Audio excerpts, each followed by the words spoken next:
একাধিক equation solution অর্থাৎ সমীকরণ জোটের সমাধানগুলো আমরা সাধারণত প্রতিস্থাপন, অপনয়ন কিংবা আর্গুণন পদ্ধতি যে কোনো একটা পদ্ধতিতে করে থাকি। তবে আজকে আমরা জানব ক্যালকুলেটর ইউজ করে কিভাবে সমীকরণের সমাধান করা যায়। এটি জানানোর মেন উদ্দেশ্য হলো আমরা এর মাধ্যমে এমসিকিউ এ খুব দ্রুত অ্যান্সার করতে পারি, কিংবা আমরা যেই সলিউশনটি করেছি সেটি কি কারেক্ট হয়েছে কিনা সেটা আমরা ক্যালকুলেটরে খুব দ্রুত বের করে যাচাই করতে পারি। তো চলো আমরা বিষয়টি শুরু করি। এজন্য আমাদের শুরুতেই প্রথমে ক্যালকুলেটর অন করতে হবে এবং এই পাশে আমি একটি সমীকরণ দিয়ে রাখছি, ২টা সমীকরণ দিয়ে রাখছি এবং এই সমীকরণতে ২টা চলক রয়েছে অর্থাৎ এক্স এবং ওয়াই। তো আমরা এই সমীকরণটা ক্যালকুলেটরে সমাধান করে দেখব। এক্ষেত্রে আমাদের শুরুতেই যেতে হবে মোডে।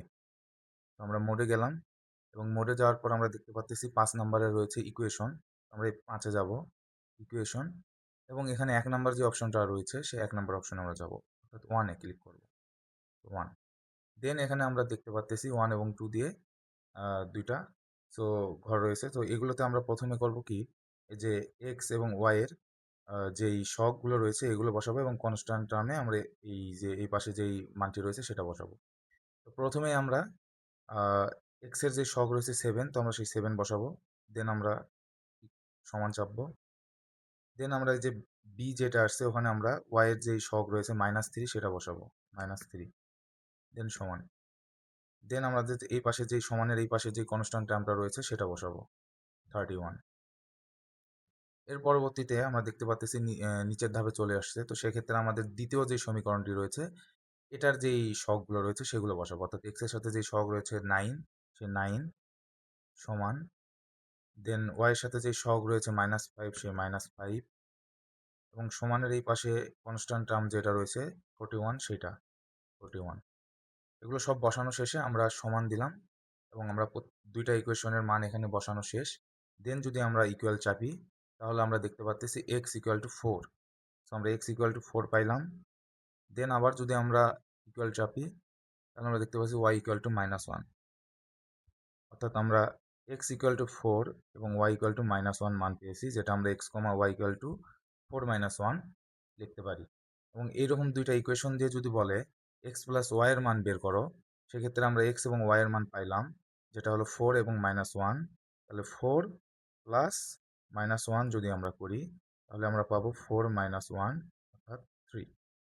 তাহলে আমরা খুব দ্রুতই ২টা সমীকরণ সমাধান করতে পারলাম এবং এক্স এবং ওয়াই এর মান নির্ণয় করতে পারলাম। আমরা ২টা সমীকরণের সমাধান যেভাবে করেছি একইভাবে আমরা ৩টা সমীকরণের সমাধানও করতে পারি। এক্ষেত্রেও আমরা শুরুতে ক্যালকুলেটর অন করলাম, দেন আমরা মোডে গেলাম এবং ইকুয়েশনে গেলাম। এবার আমরা যাব, প্রথমে গিয়েছিলাম ১ নম্বর অপশনে, এবার আমরা যাব ২ নম্বর অপশনে। তো ২ নম্বর অপশনে যাওয়ার পর আমরা দেখতে পাচ্ছি ৩টা ঘর চলে এসেছে, 1, 2, 3। এজন্য আমরা ৩টা ইকুয়েশনের জন্য ৩টা ঘর পাইছি। এবার আমরা জাস্ট এই যে চলকগুলোর সাথে যে সহগ রয়েছে সহগগুলো বসাবো। তো x1 এর সাথে 1, দেন পরবর্তী ঘরে বসবে y এর সাথে যে সহগ রয়েছে 1, এখানে রয়েছে z এর সাথে 1, এবং এই পাশে ডি নাম্বার ঘরে বসবে এই সমানের এই পাশে যেটা রয়েছে অর্থাৎ কনস্ট্যান্ট টার্মটা 6।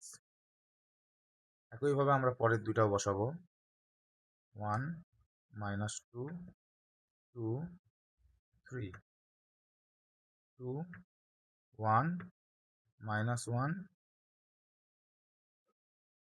1। তো আমাদের সব মান বসানো শেষ। এরপর আমরা সমান চিহ্ন যদি চাপি সেক্ষেত্রে আমরা x এর মান দেখতে পাচ্ছি 1, y এর মান দেখতে পাচ্ছি 2, আবার ইকুয়াল চাপলে z এর মান দেখতে পাচ্ছি 3। তো এভাবে আমরা সহজেই 1টা, 2টা, 3টা সমীকরণের সমাধান করতে পারলাম এবং সেই 3টা সমীকরণ সমাধান করে আমরা 3টা চলকের মান খুব সহজে আনতে পারলাম। এরপর আমরা দেখতে পাচ্ছি এখানে একটা দ্বিঘাত সমীকরণ দেওয়া রয়েছে। এটাও আমরা ক্যালকুলেটর ব্যবহার করে সমাধান করতে পারি। সেটার জন্য আমরা ক্যালকুলেটরকে ক্লিয়ার করে নেব। আমরা আবার মোডে যাব এবং আমরা ৫ নম্বরে যাব ইকুয়েশন। এবার আমরা ৩ নম্বরে দেখতে পাচ্ছি এই যে ax² অর্থাৎ দ্বিঘাত সমীকরণের একটা সমীকরণ দেওয়া রয়েছে। এটা দ্বিঘাত সমীকরণ, এই জন্য আমরা 3-এ যাব। বাট যদি এখানে ত্রিঘাত সমীকরণের থাকতো, x³ যদি দেওয়া থাকতো সেক্ষেত্রে আমরা ৪ নম্বর অপশনে যেতাম। এখানে যেহেতু x² এই জন্য আমরা ৩ নম্বর অপশনে গেলাম। দিয়ে এ অর্থাৎ এখানে এক্স স্কোয়ারের সহগ 1, এক্স এর সহগ 10, এখানে কনস্ট্যান্ট টার্ম 24 বসালাম। আমাদের তিনটা মান বসানো শেষ। এবার যদি আমরা ইকুয়াল দিই, x1 সমান এসেছে -4 এবং x2 সমান এসেছে -6। অর্থাৎ এরকম একটা সমীকরণ দিয়ে যদি বলে এটাকে উৎপাদকে বিশ্লেষণ করো, অনেক সময় আমাদের উৎপাদকে বিশ্লেষণ করতে হয়, সেক্ষেত্রে এখানে আসতেছে আমরা এই সমানের এই পাশে যদি নিয়ে যাই, তাহলে এক্স, এখানে x1 টু না লিখে আমরা এখানে x এর মানই দুইটা পেয়েছি, তো আমরা এখানে x হিসাবে লিখতে পারি। তাহলে x -4টা এই পাশে চলে আসলে x -4 একটা এবং x+4 একটা এবং x+6 একটা।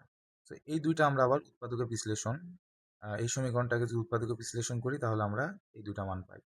তো এটা কিন্তু আমরা এখান থেকেই নির্ণয় করতে পারলাম।